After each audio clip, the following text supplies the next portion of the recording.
अगर बाइक की डिलीवरी लेके घर जा रहे हो तो ये वीडियो ज़रूर देखना। कुछ हैबिट्स तुम्हारी डेली लाइफ में हार्मलेस हो सकती हैं, बट बाइक चलाते टाइम वही हैबिट्स डेंजरस बन सकती हैं। तो आज की वीडियो में मैं तुम्हें बताऊंगा टॉप 6 हैबिट्स जो हर एक बिगिनर को आज ही छोड़ देनी चाहिए। पहली बैड हैबिट है रेयर ब्रेक को गलत यूज़ करना और रेयर ब्रेक पे ही डिपेंडेंट रहना। जो बिगिनर राइडर्स होते हैं वो सोचते हैं अगर वो फ्रंट ब्रेक अप्लाई करेंगे तो उनकी बाइक गिर सकती है या स्किड हो सकती है, और जो रियलिटी है वो उससे बिल्कुल डिफरेंट है। नॉर्मल बाइक में ब्रेकिंग का major portion front brake handle करता है। सिंपल सा रीज़न है, जब हार्ड ब्रेकिंग करते हैं तो फ्रंट टायर पे बाइक का सारा वेट ट्रांसफ़र हो जाता है, इसलिए फ्रंट टायर रोड पे ज़्यादा लोड लेता है और फ्रंट ब्रेक ज़्यादा स्टॉपिंग पावर प्रोवाइड करती है।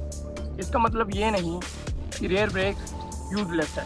स्लो स्पीड मैनोवर्स में रेयर ब्रेक बहुत यूज़फुल होती है। Parking, U turn, slow speed control करने के लिए रेयर ब्रेक तुम्हारी बाइक को स्मूथ रखने में हेल्प करता है। इमरजेंसी ब्रेकिंग में फ्रंट ब्रेक और रेयर ब्रेक दोनों साथ में यूज़ करना सीखो, बाइक टाइमली कंट्रोल हो सके। और एक इम्पॉर्टेंट टिप, अगर रेयर ब्रेक एग्रेसिवली दबा दोगे तो रेयर व्हील लॉक होकर तुम्हारी बाइक स्किड कर सकती है। अगर बिगनर हो तो ब्रेकिंग प्रैक्टिस करो प्रोग्रेसिवली। पहले स्मूथ ब्रेक्स अप्लाई करो, फिर प्रेशर इंक्रीज करो। ब्रेकिंग एक स्किल है, कोई रिफ्लेक्स नहीं। सेकंड हैबिट है पुअर थ्रोटल कंट्रोल। ये मिस्टेक हर बिगनर में कॉमन होती है। कभी एकदम से थ्रोटल देना, कभी बिल्कुल थ्रोटल नहीं देना, और इसका रिजल्ट क्या होता है, बाइक झटका खा के बंद हो जाती है। एंड ये स्लो स्पीड में बहुत नोटिसेबल होता है। स्लो स्पीड में पुअर थ्रोटल कंट्रोल बहुत नोटिसेबल होता है। पार्किंग में, स्लो स्पीड में अगर थ्रोटल पे कंट्रोल नहीं है तो बाइक को अननेसेसरली कंट्रोल करना डिफिकल्ट हो जाता है। इसलिए किसी सेफ और एम्प्टी स्पेस में जाके थ्रोटल रिस्पॉन्स को समझो कि कितना थ्रोटल देने पे बाइक मूव करती है और कितना थ्रोटल देने पे आरपीएम सडन इंक्रीज होता है। थ्रोटल को ट्विस्ट नहीं करना है, थ्रोटल मॉड्यूलेट करना सीखो।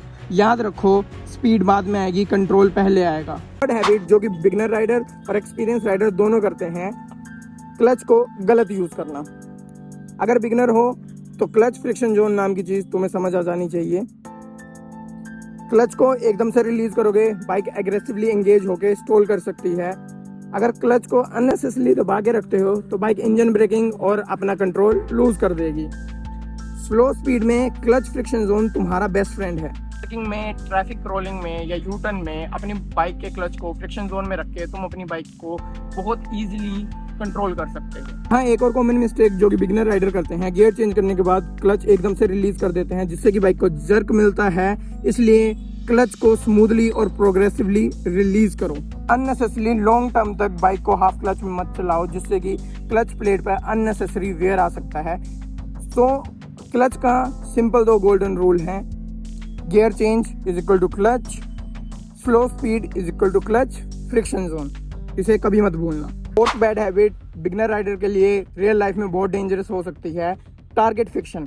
तुम राइड कर रहे हो, तुम्हारे सामने पेड़ है और तुम सोच रहे हो मुझे पेड़ से बचना है, पर बाइक ऑटोमेटिकली पेड़ की डायरेक्शन में जाना स्टार्ट कर देती है, क्योंकि विजन और बॉडी पेड़ की तरफ गाइड कर रहे हैं।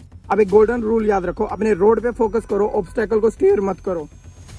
अगर पेड़ की तरफ देखोगे तो पेड़ की तरफ जाओगे, गाड़ी की तरफ देखोगे गाड़ी की तरफ जाओगे, अगर पिट होल की तरफ देखोगे तो पिट होल में गिर जाओगे। इंस्टेड ऑफ थिंकिंग मुझे पेड़ से बचना है, स्टार्ट थिंकिंग मुझे इस साइड से जाना है। अपनी थिंकिंग चेंज करोगे, ऑटोमेटिकली लेन चेंज हो जाएगी। फिफ्थ बैड हैबिट, अगर मैं तुम्हें बोलूँ मेरे को राइट टर्न लेना है पर मैं अपना हैंडल पहले थोड़ा सा लेफ्ट की तरफ मोड़ूंगा, तुम बोलोगे क्या पागलों वाली बात कर रहा है। इसे ही बोलते हैं fifth habit, counter steering. Beginners को बहुत अजीब लगेगी, पर जैसे जैसे इसे मास्टर करते जाओगे तो तुम्हारे लिए भी ये नेचुरल हो जाएगी। नॉर्मल स्पीड में बाइक को लेफ्ट की तरफ मोड़ोगे तो बाइक लेफ्ट में मुड़ जाएगी, पर हाई स्पीड में बॉडी काफ़ी नहीं होती है बाइक को लीन करने में, इसलिए हम काउंटर स्टीयरिंग का यूज़ करते हैं। काउंटर स्टीयरिंग में मेरे को लेफ्ट में मुड़ना है तो मैं थोड़ा सा राइट में टिल्ट करूंगा अपने हैंडल बार को, ऑटोमेटिकली बाइक लीन हो जाएगी लेफ्ट में। Sixth and last bad habit of every beginner rider, भाई पास तक ही तो जाना है, हेलमेट पहनने की क्या जरूरत है। मैं कोई तेज थोड़ी चलाता हूँ भाई, क्रैश किसी से पूछ के नहीं आता। चाहे तुम 100 की स्पीड पे क्रैश करो, चाहे तुम 30 की स्पीड पे क्रैश करो, बॉडी का जब कॉन्टैक्ट रोड से होता है वो बहुत पेनफुल होता है। इसलिए बेयर मिनिमम के लिए एक सर्टिफाइड हेलमेट ले लो, राइडिंग ग्लव्स ले लो। अगर तुम्हारे पास और पैसा है तो तुम राइडिंग जैकेट और राइडिंग पैंट ले सकते हो, राइडिंग बूट्स भी ले सकते हो, पर अपनी नॉर्मल जीन्स को एक राइडिंग पैंट समझना बंद कर दो। आई होप तुम्हें आज की वीडियो इन्फॉर्मेटिव लगी होगी, इसलिए लाइक, शेयर, कमेंट और सब्सक्राइब जरूर कर देना, और कमेंट में ज़रूर बताना कि इनमें से कौन सी बैड हैबिट तुम करते थे और आज ही ये बैड हैबिट्स करना छोड़ दो। तब तक राइड सेफ, राइड स्मार्ट। मिलता हूँ तुमसे नेक्स्ट वीडियो में। Thanks for watching. Subscribe DSB rides.